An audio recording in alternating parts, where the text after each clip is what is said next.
Greenland, a vast Arctic island of ice, minerals, and geopolitical significance, has suddenly become the center of an international dispute involving the United States, Denmark, and the future of NATO. Despite being an autonomous territory of Denmark and part of the NATO alliance, Greenland has resurfaced at the top of U.S. foreign policy debate, not for climate change or research, but for control.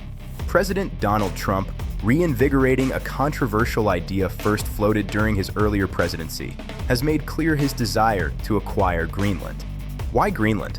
Its Arctic location is strategically vital for defense, especially to monitor Russian and Chinese activity in the region, and it sits above the North Atlantic, where key missile defense and surveillance operations are essential to U.S. security. But Copenhagen has responded with alarm. Mette Frederiksen says a U.S. attempt to seize Greenland, even as a so-called defense pact, would undermine NATO and violate international norms. Leaders from Denmark, France, Germany, the UK, and other NATO members have issued joint statements affirming that Greenland belongs to its people and must not be subject to external pressure or takeover. Back in Washington, the White House has at times described military options as always on the table, even as officials insist diplomacy, such as buying the island, remains preferable. Importantly, the people of Greenland have repeatedly expressed that they do not want to become a U.S. territory, asserting their right to self-determination under international law.